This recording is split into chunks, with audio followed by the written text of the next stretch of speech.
Osee boqonnaa ja'a lakkoofsa tokkoo kaasee hanga ja'aa isa jiru qabattu. Osee raajichaa boqonnaa ja'a akka kumoofaa jechuudha. Boqonnaa ja'a lakkoofsa tokkoo kaasee isa jiru dubbisa. Isaan yommus koottaa gara Waaqayyootti hin deebina. Isatu nu tatarsaase. Isatu nu fayyisa. Isatu nu rukute. Nu madeesse. Isatu erbee irra buusee nu fida. Guyyaa lama booddee deebisee nu fayyisa. Sadaffaatti ol nu kaasa. Fuula isaa duratti dura hin jiraanna. Egaa koottaa Waaqayyo hin barra. Isa beekuudhaafis hin amaana. As ba'uun isaa akka ifa barii lafa dhaabbataadha. Inni akka bokkaa rafaasaa isa roobee lafa jiisuuti. Nuuf in dhufaa in jedhu. Waaqayyo garuu yaa Efreem, ani maal si godhu? Yaa Yihuudaa, simmoo maal godhu? Jaalalli kee akka urrii ganamaati, akka fixeensa ganamaa dafee ba'uutis. Kanaaf ani karaa raajotaa sin qiqqirite, dubbii afaan kootii ba'uun sin ajjeese. Wanta na duratti qajeelaa ta'e raawwatamu akka ifa bakkee hin ba'a. Ani jaalalan barbaada malee aarsaa miti. Aarsaa gubamu caalammoo ana Waaqayyoon beekuu keessan nan barbaada. Ameen. Ergaa kutaa kana keessa jiru waan hafuurri Gooftaa galgala laphee korra kaa'ee kan natti dubbate isinitti dubbadha. Kan barreesse macaafa raajicha kanaa Oseedhuma bara 778 hanga 729 gidduutti dhaloota Kiristoos dura akka barraa'e dubbatu. Oseen mootii Israa'el ture yookiin raajii Israa'elis tureera.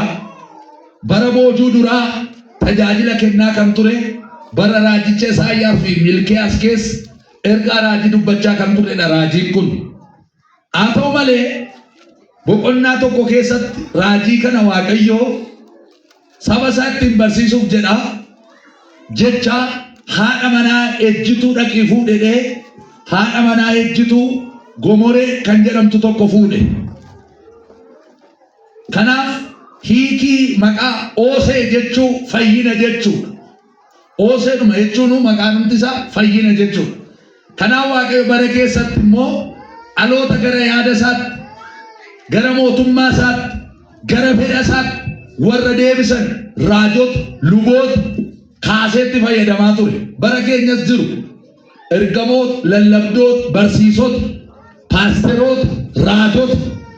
Isa kana Waaqayyo waldaa kiristaanaaf kan kenne, waldaan kiristaanaa keessa warra jiran akka ciman, Kiristoosin beekutti akka isaan guddataniif Waaqayyo tajaajiltoota akkasii waldaaf kenna jechuudha.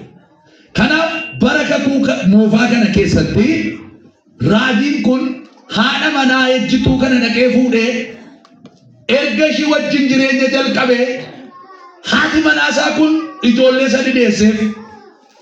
Ijoollee sadanuu Waaqayyo maqaa inni baasuuf itti isa keessa badaantu. Garuu haati manaa isaa kun baay'ee isa rakkiftee amanamuu fiditte. As deebi'ee akkuma haati manaa kee siif amanamuu diddee Israa'el laaf amanamuu didee jedheenitu Waaqayyo Oseetti dubbachaa ture. Kanaaf mata dureen irratti dubbadhu gara Waaqayyootti deebi'uu waan jedhudha. Barreessaa. Gara eenyutti? Dubbadhaan duukaa. Gara eenyutti? Gara Waaqayyootti deebi'uu. Kaayyoon ergaa macaafa kanaa boqonnaa 14 qaba. Kaayyoon isaa inni guddaan jaalala Waaqayyo saba isaaf qabu akka hin jijjiiramu. Jaalalli Waaqayyo hin jijjiiramu. Kan namaan jijjiiramu, kan firaan jijjiiramu, kan maallaqaan jijjiiramu. Jaalalli Waaqayyo saba sanaaf qabu akka hin jijjiiramne agarsiisuudhaaf, rakkoo cubbuu isaan keessa jiran keessallee Waaqayyo isaan baasuudhaaf fedhii gadi fagoo qaba ture Waaqayyo. Isaan garuu cubbuu isaanii keessa ba'uu hin barbaadan. Kanaaf Waaqayyo jaalala isaan agarsiisee yoo fedha qabaatan akka isaan fayyadidha ture. Garuu immoo yoo isaan fedha qabaachuu baatan rakkinaa fi adabbii guddaan akka isaanitti dhufuu danda'utti maa ture karaa raajii kana. Waaqayyo saba sanaaf jaalala qaba, jaalalatti agarsiisa. Jaalala sanaan immoo cubbuu keessa galan keessaa isaan baasuu barbaada. Kanaaf ergaan kitaabichaa boqonnaa sadiitti qoqqoodameetu kan agarsiifamu. Tokkoffaa waa'ee Hooseen haadha manaa Gomoree jedhamtu ishee ejjituu kan fuudheef maaliif hoottan haadha manaa isaa kana baay'ee jaallata raajiin Hoosee. Waaqayyos Israa'elin akkuma abbaan manaa kun haadha manaa isaa jaallata biyya Israa'el kana jaallata ture Waaqa. Kanarraa kan kee kanaan wal qabsiisee dhaqii dubartii ejjituu fuudhee dubartii ejjituu kana fuudhee wajjin jiraatee dhalarraa godhate. Namni wal jaallate malee dhala walirraa hin argatu waan ta'eef. Baay'ee jaallata akka Hooseen haadha manaa isaa jaallata. Waaqayyos immoo haadha manaa isaa kan taate Israa'elin jaallata jechuudha. Kanaaf kanaan wal qabsiisee haasaa raajiin kun ergaan macaafa kanaa. Gomoree ishiin jedhamtu kun immoo Hoosee raajii kana dhiiftee nama biraa wajjin gaafa isheen jireenya jalqabdu kan itti fakkeeffame Israa'el naaf amanamuu diddee laban ishee dhaabe naa dhaabachuu diddee jechuu Waaqayyo agarsiisa. Utuun ishee jaalladhu, utuu isheef dhimmu, utuun jaalalatti agarsiisu, isheen garuu immoo maallaa gochuu diddee naaf amanamuu diddee. Ati manaagaa ejjituun baay'ee ulfaataa sinirraa qabu malee warri fuudhu.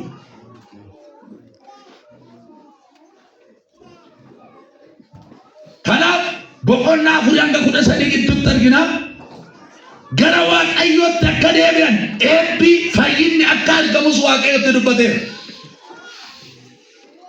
Kanaaf gara Waaqayyootti deebi'uu jechuun maal jechuudha? Maali Waaqayyo karaa raajii kana gara kootti deebi'aa jedheen laata? Isa kana akka barbaadan, isa kana sirriitti akka hubattan barbaada. Raajiin kunis hin jiru, sabni yeroo sanaa samman jiru. Amma naaf sinittu jira. Rakkoon yeroo sana ture maalidha hoottan Israa'el edda keessatti kufte. Ejja duwwaa miti Israa'el maal keessatti waaqa tolfamaadhaaf sagaduutti jirti. Kanarraa kan ka'e ani yeroo baay'ee sitti dubbadheen ture. Jaalalli kee garuu akka fixeensa ganamaati, akka urriiti. Yeroo mul'ata yeroo boodan jiru na dhibbade na dhiifteetta. Yeroo baay'ee raajotaan si qiqqirite jecha afaan koo keessa ba'uunis si ajjeeseen ture. Ati na beekuun barbaanne, natti dhiyaachuun barbaanne, gara kootti deemuudhaafis fedha hin qabdu jedhe. Kanaaf Waaqayyo boqonnaa jaarratti maal jedhaan jira? Gara Waaqayyootti deebi'a. Kottaa gara Waaqayyootti deebinaa. Lubooti akkaniiru, raajonni akkaniiru. Boqonnaa 5 keessatti hin argitu. Boqonnaa duubaa keessa oo dubbistan sirriitti. Raajonni kee luboonni keessi wajjin balleessaniiru jedhe. Kanaaf gara kootti deebi'aa jedheetu Waaqayyo dubbata. Barri amma keessa jirru kun bara dhumaa. Nama hunda beeku. Bara dhumaa jechuun immoo baratti waan jiggaas isaan baay'atu. Waan gaarii caala baratti waan gadhee dhaga'uun baay'atu. Baratti abbaan ilma ajajan. Bara ofittoo, bara sassatoo, bara afuufamoo. Baratti ijoolleen abbaa haadha hiitee reebdu. Baratti namni waan qulqulluu caala waan xuraa'aa jaallatu. Baratti namni baay'een galata hin qabu, hin hojjeta galata hin qabu, hin deema galata hin qabu. Baratti namni hamaa fuudhee lafaa namatti bixxilu bara dhumaa. Barri dhumaa bara sodaachisoodha. Lafarratti dhala namaa hundumaan raafamu. Bara gaddi baay'atu. Bara abbaan ilma kennu, ilmi abbaa kennu. Bara oduun du'aa oduun lolaa baay'atu. Dhaga'uunsaa bara akkasiiti. Bara akkasii kana keessa dhaloonni ogeessi gara Waaqayyootti deebi'ee Waaqa wajjin haasa'a. Gara Waaqayyootti deebi'ee Waaqa wajjin jiraata. Namoonni baay'een yaadan deebi'aniiru Waaqa bira. Waaqayyo irra yaadan gara kootti deebi'aa isiniin jedhe. Nama sin jinaatti garagalaa gara Waaqayyootti hin deebinaa kottu jedhe. Gara Waaqayyootti deebi'uu jechuun adeemsa hafuuraa cubbuu isa keessa jiran dhiisanii qalbii jijjiirratanii isa hojjetan amananii ittiin deebi'u jedhanii gooftaan tarkaanfataa jechuudha. Namni baay'ee Waaqayyotti dudagateera. Fuula isaa naanneeffateera. Waaqayyo wajjin mari'achuurra ofii isaa wajjin mari'achuutti deebi'eera. Waaqayyoon kadhachuurra namoota kadhachuu waan garagara ofii isaatii uumee godhachuutti dacha'eera. Israa'el Waaqabee, irree Waaqabee, dinqii Waaqabee, karaa raajotaa hojii waan hojjechaa ture sirriitti beeku. Garuu cubbuu ejja jedhamurraan fagaatan. Bara kana dhaloota baay'ee cagadee waldaa keessa tajaajilaa raajal qabee mamiseessan biyya xaragaa kan jiru hafuura ejjaati. Sooshaal miidiyaa nammaatti harkaa baattu kun hundisaa hafuura ejjaa dabarsaa oola. TikTokii na teettu, Feesbuukii na teettu, wanta tibantee laaltu hundumti isaa hafuura ejjaati. Seexanni karaa kanaa sammuu namaa kontirool godhee qabee jira.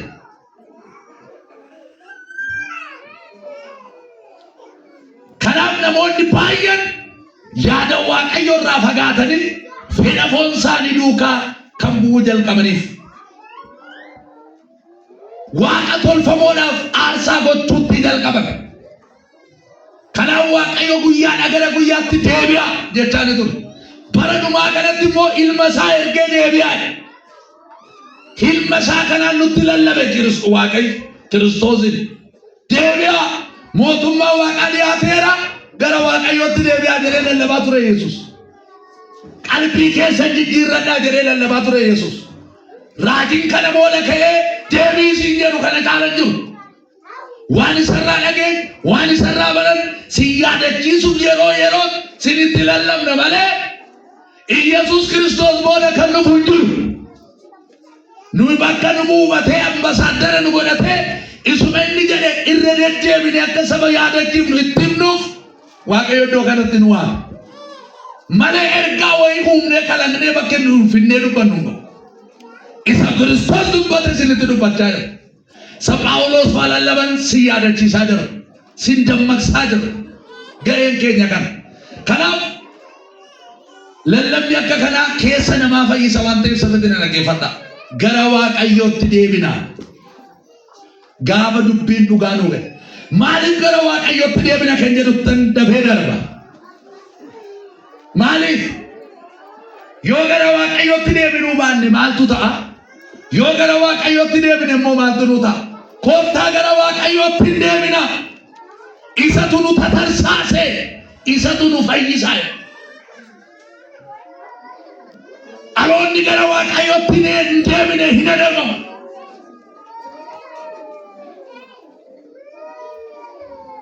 Jireenyi isaanii badeera, adeemsi isaanii badeera, haasaan isaanii badeera. Walii isaaniif kabajan kennan, Waaqayyoof kabajan kennan, hafuura qulqulluu ofirratti moosisan. Jibbifameenyi isaan gidduutti baay'ee wal horeera.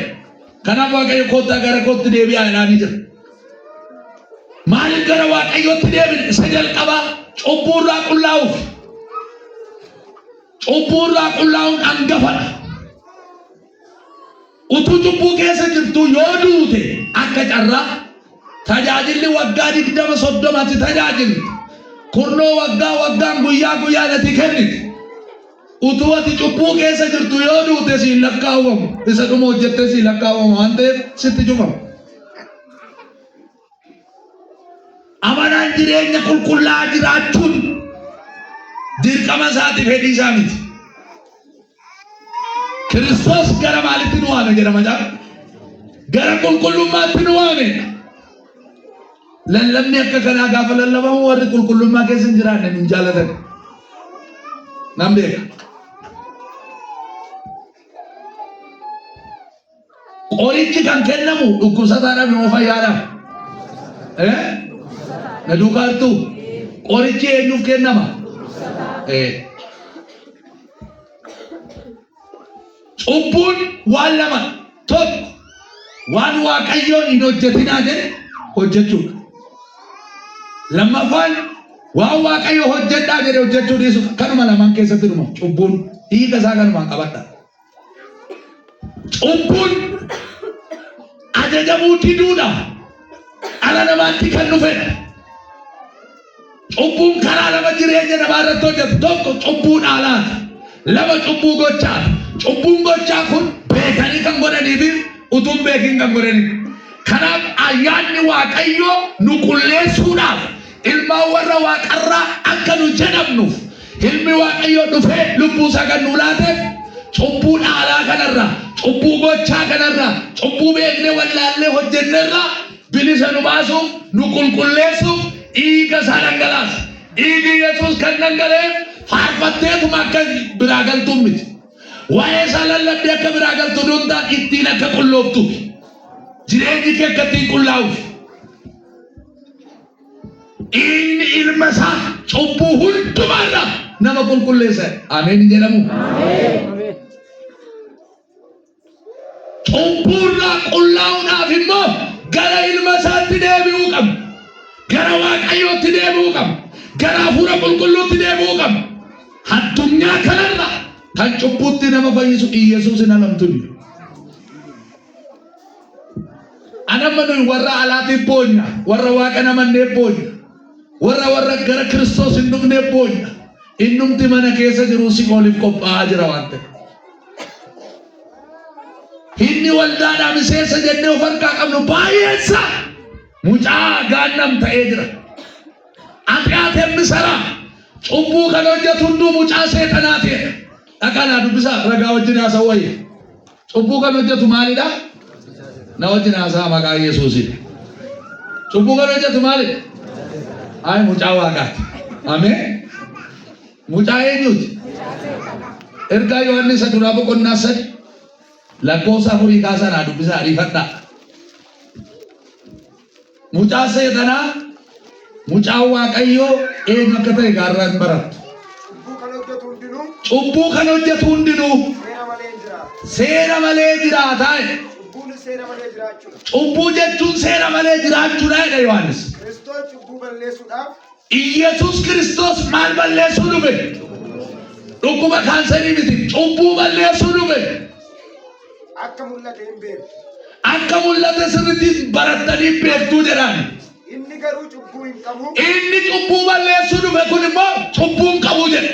Egaa namni isatti qabamee jiraatu. Namni isatti qabamee jiraatu pheenxeedha kan ofiin jedhu akka koo akka kee. Hundinuu cubbuu hin hojjetu. Hundinuu maal hin hojjetu? Nama si jiraate garaagalee pheenxeen cubbuun hojjetu. Ati garuu akkamii? Namni cubbuu hojjetu hundinuu. Ilaagaa sirriitti dhagaamaadhaa sagalee mucaa kana ankeessaniidhaa wangeela akka jedhaa. Namni cubbuu hojjetu hundinuu garuu isa hin argine isa hin beeknes. Itti fufi. Yaa ijoollee koo omtuu karaarraa isin hin kaachisisin. Yaa ijoollee koo omtuu karaarraa isin hin kaachisisin jedha. Inni sun qajeelaa akka ta'e. Inni sun qajeelaa akka ta'e eenyudha inni? Yesuusidha. Namni waan qajeelaa hojjetu qajeelaa. Namni waan qajeelaa hojjetu maalidha? Qajeelaa. Seexanni jalqabaa jalqabee jedha. Cubbuu waan hojjete. Namni cubbuu hojjetu. Yesuus. Maaliif? Jalqaba cubbuu hojjete eenyudha? Addaam Yohaan miti eenyudha? Har'a barnoota cubbaa nu barsiisan jedhee asirratti otoo barattanii iyyuu gaariidha. Namni cubbaa irratti seeraan hin baranne waan ta'eef kanatu waldaa rakkisee, biyya rakkisee, haadha manaa rakkisee, abbaa manaa rakkisee, gooddanyaa rakkisee ganee wal qixxeesse. Gamtuu ta'ee, sobduu ta'ee, suusanyaa ta'ee, araqaammi ta'ee, kan wal fidee utuu kana barateera ta'ee cubbuurraa baqata. Namni cubbuu hojjetu ani eenyuuti? Dubbadhaa maqaa Yesuus. Namni cubbuu hojjetu kan eenyuuti gurba? Si haa oolchu. Waldaa keessatti waggaa dheeraa teessee kan seexanaa jedhamu si haa oolchu. Maal ameen jedhamu? Tajaajilaa jedhamtee kan seexanaa gatisii jedhamu si haa oolchu Waaqayyo. Namni cubbuu hojjetu kan seexanaa kan Yesuus miti. Maaloo yaa Waaqayyo ani kan keetii cubbuu hojjechaa ankoo miti. Mee abbaa faati si dhalchen otoo kan koomiti deemina raasin jedhee walii galanii yaada si guddifadhe deem serious maaltu sitti dhaga'ama tajaajiltee amantee sanbata waldaadhaaf cubbuu moonni an koomiti siin jedhe kuni dhugaa macaafarra yeroo darajee mite jedhe eegsiin akkanaa sunuma jiraayee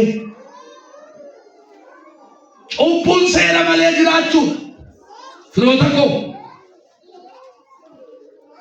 yoo xinnaate guyyaatti namni tokko cubbuu guyyaatti yoo xinnaate sadin hojjetanii ijaan yaadaan harkaan afaanii waa'ee namaa otoo kaasin ooltan ishiin inni moo Yesuus Kiristoos nurraa kaasaa mate dhuguma cubbuun uffata ta'e uffatamaadha buddeen ta'e nyaatamaadha bashannana ta'etti bohaaramaadha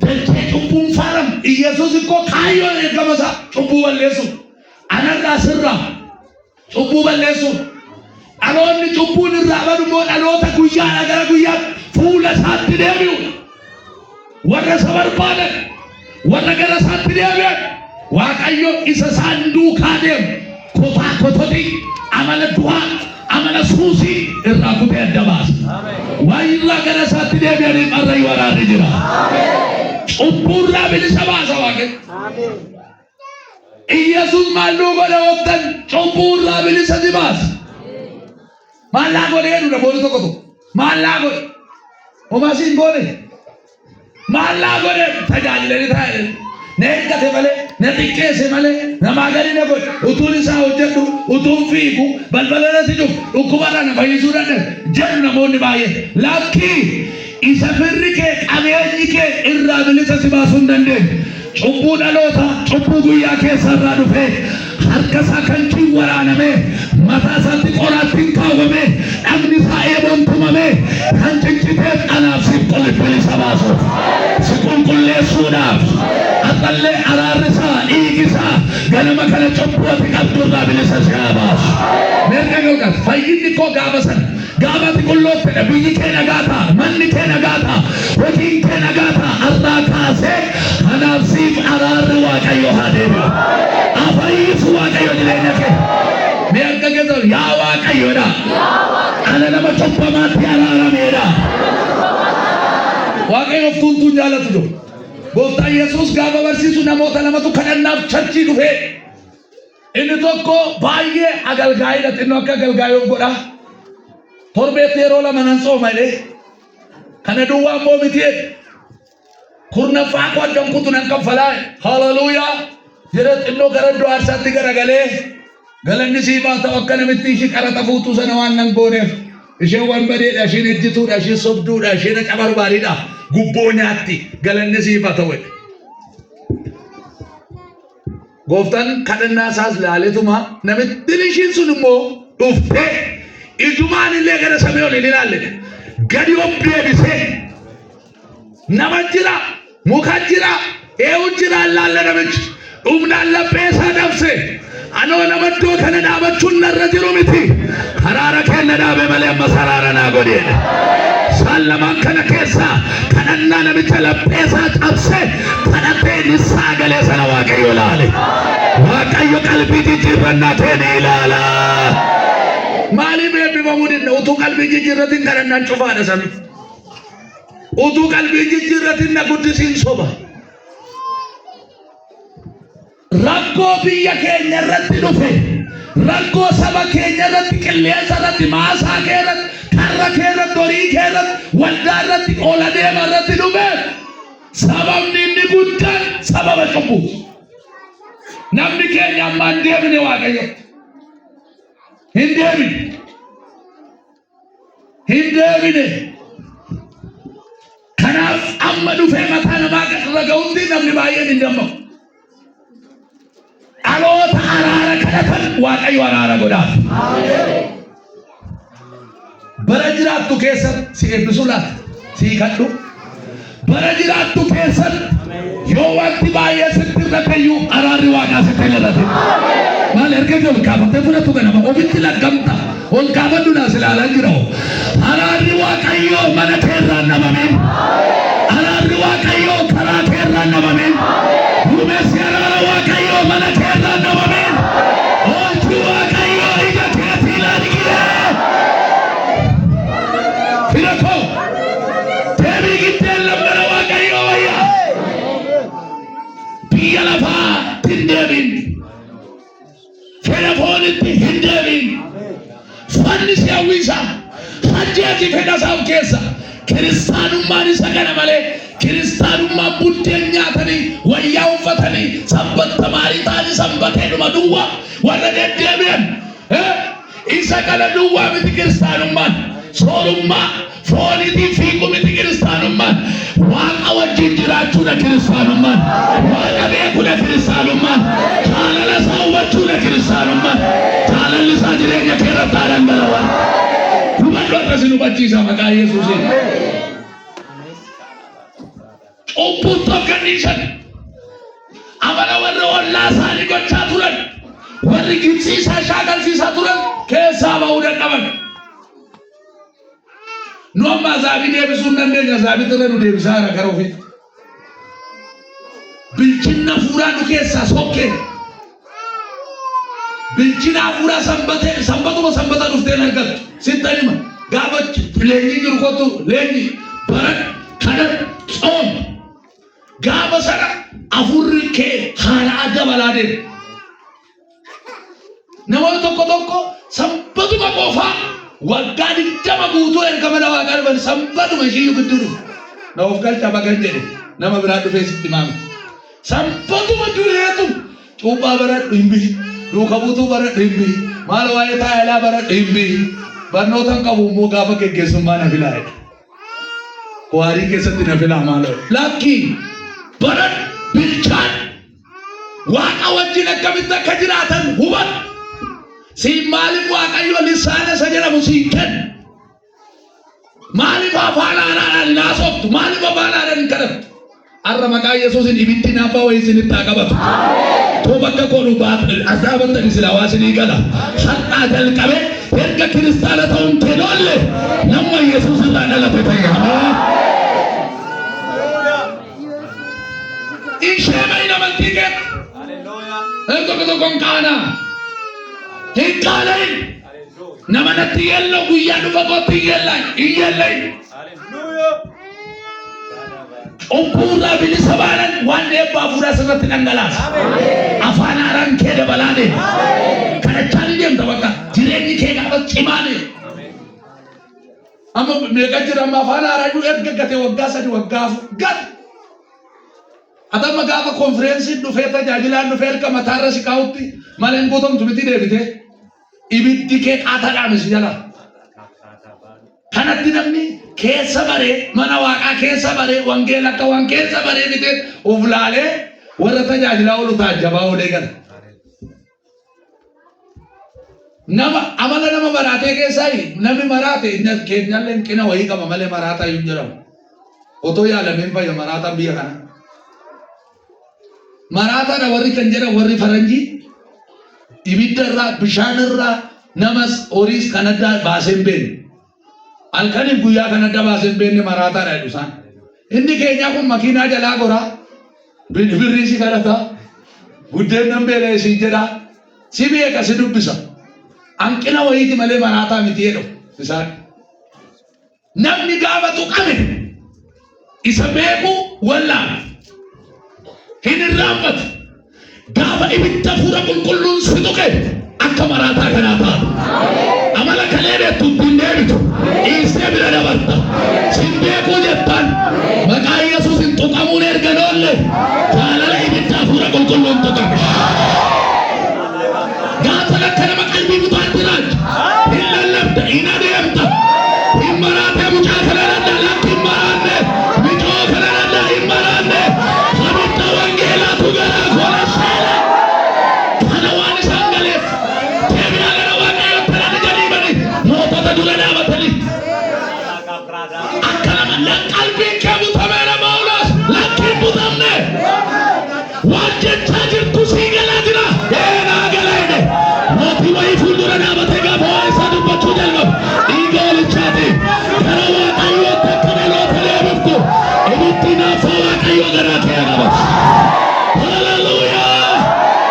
Hallelujah. Cubbuun suutan dadhabne tutan. Jaarsi waldaan raajiin si eegeen dandeenyu. Yoo hafuurri qulqulluun si guute, yoo hafuurri qulqulluun si cuube, otoo namni irraa gori siin hin jedhin gortu. Utuu dhugaatii dhiisi namni siin hin jedhin dhiista. Utuu hamii dhiisi namni siin hin jedhin dhiista. Har'a ibiddi kun jireenya kee haa miidhu. Akka yaada garaa geeddarattan jedhe Yohaannis. Bishaan hin asin cuuba. Garuu cuubamneera jettanii itti gallattanii yaalina. Cuubamuun keessan yaada garaa geeddarachuun keessan ija gaariin agarsiisu taanaan qottoon muka hundumaarra jira. Muka ejjan godhanne hin mura.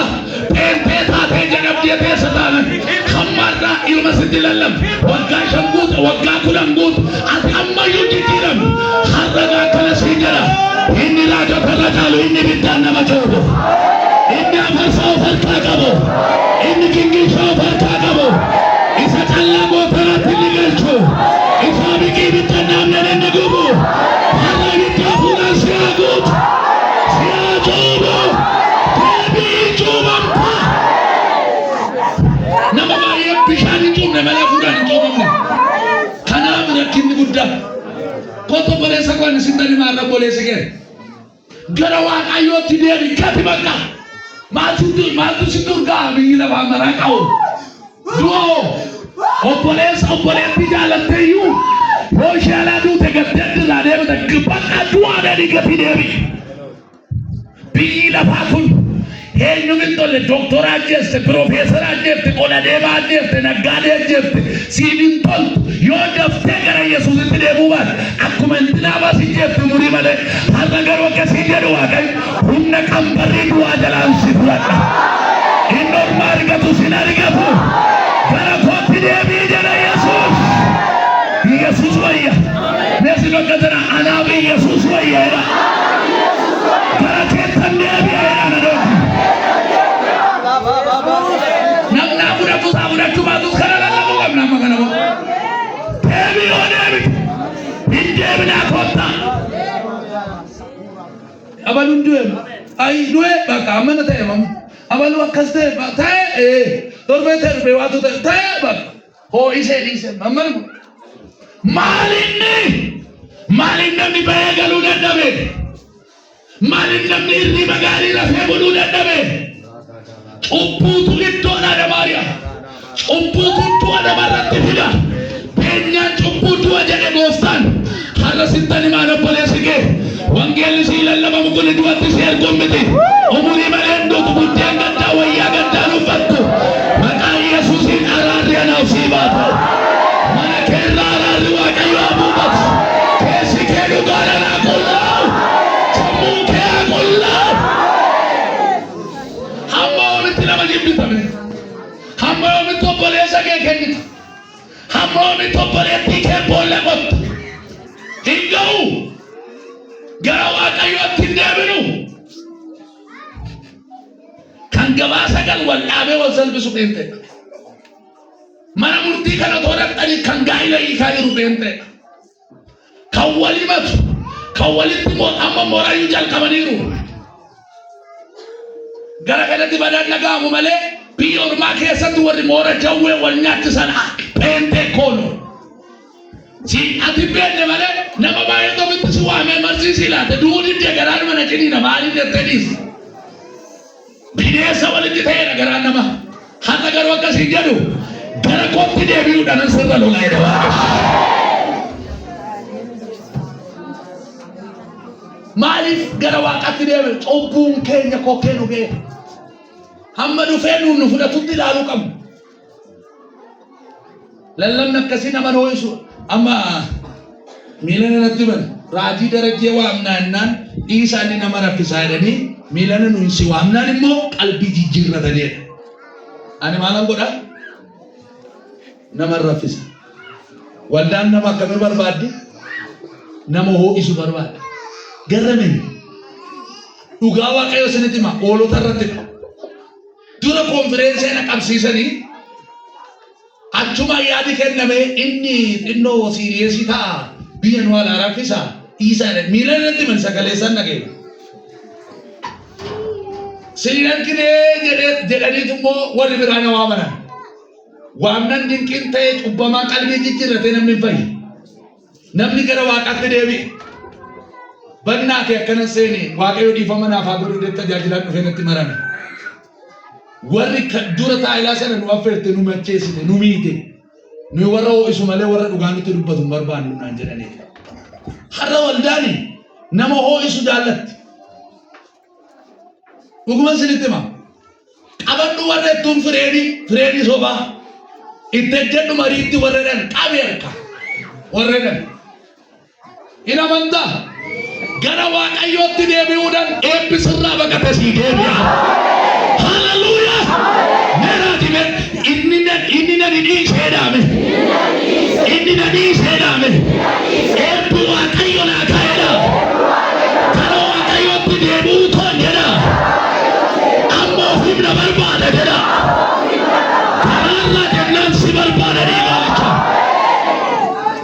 Namni tokko kana waan hin hafeetti hin kennu. Oosii kenna na dhiiftaadha.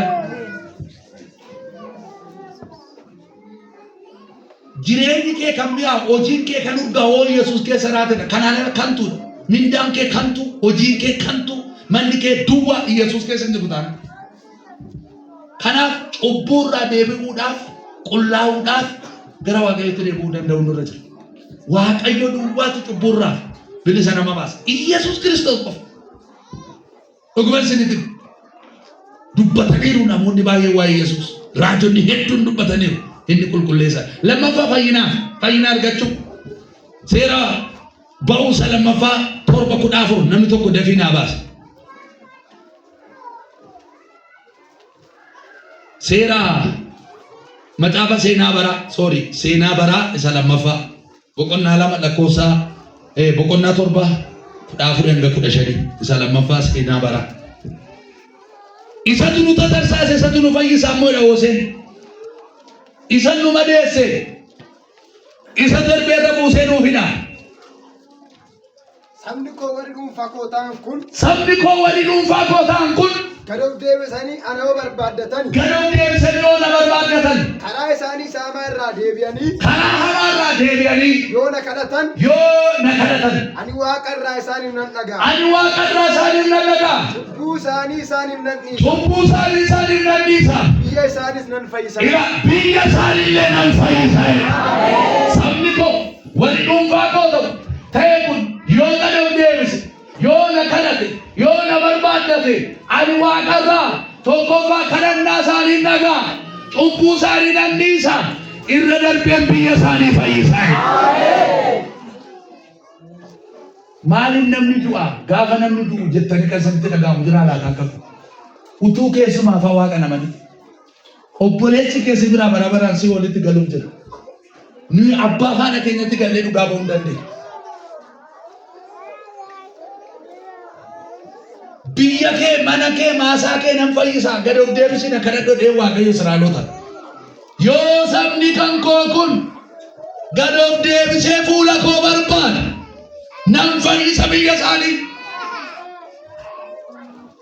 Dhuguma isinitti hima oduutti jechaane malee nuyi kadhannaatti dhiibneerra.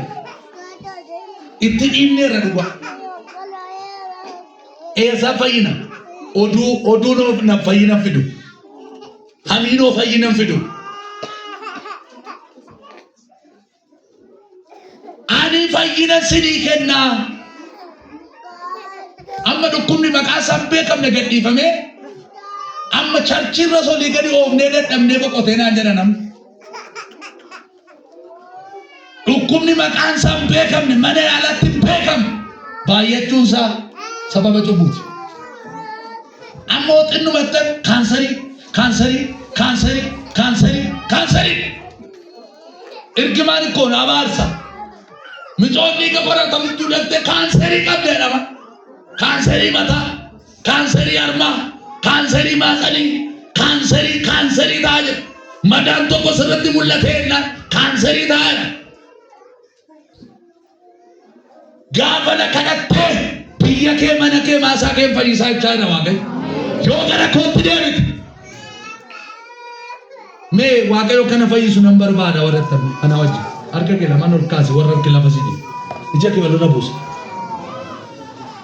mee akka dhugaa akka waaqayyo mana koo fayyisu nan barbaada wadatti gad of deebisanii yoona kadhatan ani saba dhuunfaa koo kana nan fayyisa biyya isaanii nan fayyisa ilaa yaa abbaa dubbiin kee dhugaadha dhugichi birmaduu nama baasa dhugichi nama qulleessa erga ta'e har'a saba kanarratti dhugaa dubbii kee dubbachaa jira humna du'aa ka'u Yesuusiin manni obboleettii koo lapheen obboleessa koo jireenyi obboleessa koo biyyi keenya waldaan keenya tajaajiltoonni keenya humna dhiiga kee keessa jiranii naa fayyan ana jedhu haa fayyan haa fayyu lapheen kee badhaa'e haa fayyu sammuun kee miidhame haa fayyu ikoonomiin kee haa fayyu jireenyi kee akka kolkaasii yaa Waaqayyo jedhina dhugaa jireenya koo fayyiseera mana koo fayyiseera biyya koo fayyiseera kadhannaa keessii dhaga'eera Waaqayyo galata baduu Waaqayyoodhaan haleluuyaa nu fayyisuudhaaf Iyyasuus dhufe si fayyisuudhaaf ayizoo birrii amma ta'e hojjettee hin argatta kan birriidhaan hojjettee hin arganne isumatti deebi'uuf isa barbaaduudhaaf fayyinni በገንዘብ አይገኝም fayyinni birriin hin argamu namoonni baay'een fayyina birriidhaan bitaa jiru iyyaalina fayyinni kennaa tolaati natsaa sixootaa ነው fayyina argachuuf nam biyyin hinnan waldaan hinnan hin jiru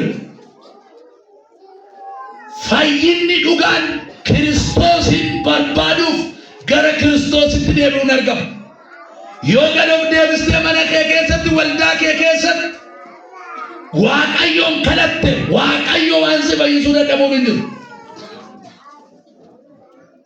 fayyina birriidhaan bituuf yaaliin godhina hin bitamu fayyinni birriidhaan tola fudhattan tola kennaa jedhe gooftaan kennaan ayyaana hunduu kennaa tolaati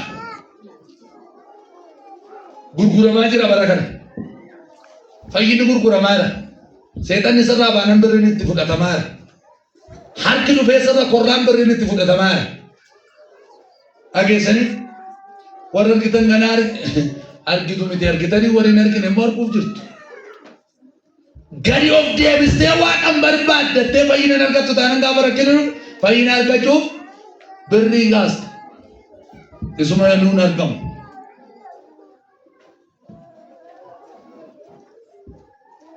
maaliif gara Waaqayyootti deebina sadaffaa kakuu haaromsuuf waan nuu kakate wayii qaba Luqaas 15:11 kaastanii olaaltan mucaa abbaa isaarraa qabeenya fudhatee bade tokko argitu waan qabu naa kenni dhaga'ee sirraan deeman nan kennee abbaan deemee waan qabu hunda achitti fixe hin beektu seenaa kana gaafa achitti fixu wayyoo nan bade qe'ee abbaa koo sabareedhaaf guddaa sana dhiisee qola booyyee nyaatullee hin kajeela ture sumaan arganne garuu nyaachuu isaa namni nyaachaa ture horii isaa ejjatti fixe namni gaafa harkaa qabu waan numutti fakkaatu waan ta'eef yeroo bobgad dhiise isaan booda gaafa deebi'ee yaada isaa naanneeffatee waaqas gaddisiiseera ofii koo yakkaa godheera qe'ee abbaa koo naa wayya jedhee gara abbaa isaatti deebi'u abbaan isaa fagootti ergee jedha haleluuyaa የሚገርማችሁ Waaqayyo fidaa qalabatiitti kaa jedhee gaafa fakkeenya kana fudhatee barsiisu abbaan mucaa kanaa uffata keessa isa caalu qalabatiin immoo kakuu ibsa ati yoo mataa ta'uu dhala kooti yoo deemtee narraa fudhattee horii kana fixxeenyooti dhala kooti sitti immoo amma dadhabaa yoo taatellee ati dhala Yesuus gaafa gara isaatti deebitu kakuu ati waaqa wajjin qabdutu si yaara har'a sirratti dubbatanii goolichaan inni abbaa isaatiif eeyya mucaa isaatiif abbaan qalabatii haaresse har'a hafuura Waaqayyo sirra jiru haaressu waaqa keessi kee haa haara'u manni kee haa haara'u haaromsega hin haare hin fayye ati kana booda mucaa kooti kalees mucaa kooti har'as mucaa kooti fudhattee badde jedhee si komadhu baga qixxee koottu hin qale diggisii godhe kakuu haaresse atarras mucaadhuma kooti. Ammam dadhabaa taate waaqarraa dambe. Deebii nama tokko ergan cubbuutti kufee bakka Waaqayyoo na dhiiseera. Waldaan kun barbaadu bakka kadhannaa jibbeera. Abdiin kutina gara Waaqayyootti deebii murteessi. Jireenya bara baraa dhaaluuf arfaffaa inni dhumaa humnaa fi gargaarsa guyyaa rakkootti argachuudhaaf gara Waaqayyootti deemuu qaba. Yoo gara Waaqayyootti deebine malee jireenyi bara baraa hin jiru tola. Deebi'uudhaan arganna. Inni dhumaa immoo yoo gara Waaqayyootti deebite faayidaan isaa maalidha yoo jette guyyaa rakkoo jira. Guyyaan hundi guyyaa qoofaa miti. Guyyaan rakkinaa jira torbee keessa, waggaa keessa. Guyyuma keessa ganami gaarii ta'e galgal lamaan jira. Guyyaa rakkoo keessan gargaarsa akkasii ta'uuf humni Waaqayyo akka gara kennuuf gara Waaqayyootti deemuu qaba. Gargaarsi Waaqayyoo kan baay'atu kan nufuuf eenyufoottan warra gara isaatti deebi'aniif, warra fuula isaa barbaadaniif. Kanaaf gara Waaqayyootti akkamitti deebina? Waan afur isinitti hima. Tokko dafee qalbii jijjiirrachuudhaan. Lama cubbuurraa garagaluudhaan. Cubbuutti garagaluu danda'an cubbuurraa garagaluu. Qalbii jijjiirrachuu. Gad of deebisuun kadhachuu. Isa dhageenye dubbii isaa hojiirra oolchuu. Kanaaf jaalalli kee hin badee akka hurrii ganamaa natti ta'e jijjiirratu qalbii kee jira saba isaatii waan. Jaalalli Kiristoosiif qabdan amma. Jaalalli tajaajila keetiif qabdu. Jaalalli mana Waaqayyoof qabdu. Jaalalli gaa'ila keef qabdu. Jaalalli ofii keef qabdu. Jaalalli obbolaa keenyaaf qabnu amman akka hurrii ganamaa ta'e. Gooftaan akkas jedhe jaalalli ilmaan namaa gidduutti hin qabbanaa'an. Qorreeraam turee oolee buleeraam. Erga qorruu qabe. Erga namni hunduu harka walittachuu qabe. Turee. Kanaaf jaalalarraa waan kufteef yaa Efesoon dafii qalbii kee jijjiirradhu jedhe. Waldaan Efesoon qalbii jijjiirrachuu dadhabuudhaan irra iddoo ishiin beekamu baddeetti inni waa ishee barreeffame. Amma Turkii jedhama. Yeroo sana ergaan Waaqayyo waldaa Efesooniif itti dubbachaa ture. Garuu ibsaa kee iddoodhaa si alaa kaasa jedhee inuma jalaa kee dukkana keessa galuu miti hin badde. Firoota koo namoonni homaa otoo liqii isinirraa fudhatin as keessaa nu jibbitan maaluma isin goonee nu jibbitu. Obboleessi kee maaluma si godheef jibbita. Mee nama si cinaatti garagalu maaluma amma jibbitaa jedhanii.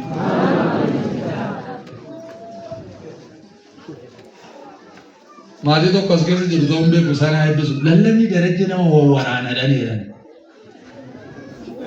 jedhanii sooreessu naan jedhu. Si waraanuu dhikkoo si fayyisuu fedha.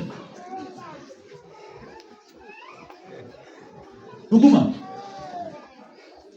Billichi dhufee sitti rigame akkanuma sirra ciisee kaataanan maal gatii qabale si qanuu qabala. Gogaa kee sirraa kaasee. Ishii sitti namni ta'e si keessaa lolla'ee baasuu qaba.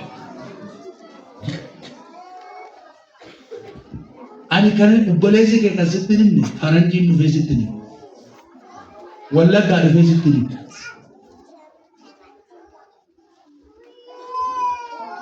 Du'uu wayyamu qalbii jijjiirratanii Waaqa wajjin jiraachuu wayya.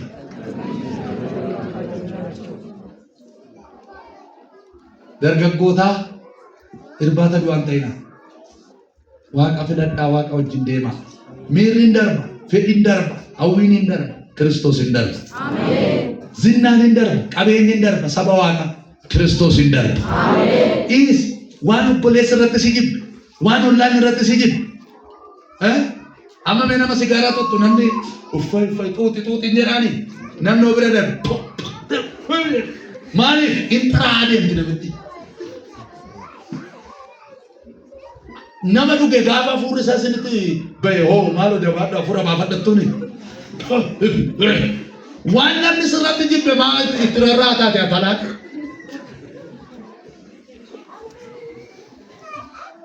Hin dhiiftu maastiqaa nyaatte hin badu. Dhuguma isinitti maanu obboleessi keessa hin gorsa. Dingata duuta guyyaa tokko bakka isaatii tokko achi hin turru. Qabrii fixaanii isaas raawwannee deemnee gallee biddeen keenya nyaannama. Dhuguma jedha. Du'a naftu. Ani immoo na dhibu waa'uma saba keenya jechuudha. Namitti ishii jalloos gaafuma duute zarraa fedhu. Namicha nama jaalan yaa garraamii ko, yaa tolaa ko, yaa giiftii ko, yaa harki isaa dammaa dhaqaa hin sobaan namichi miqqanyaadha baga du'e. Dhuguma isinitti hima. Warra gara isaatti hin deemine qaarmaa jira waan. Gara waaqaatti deemuu moo du'uu wayyi? Isti gara waaqaatti deemuu wayyaa nuti. Iwayya har'aa kaasee duuti tasaa mana kee argatu. Cabii tasaa kisaaraan tasaa gadi deebisee argate mana kee sanyii kee argati. Sin argatiin irratti galateeffadhu haleluuyaa.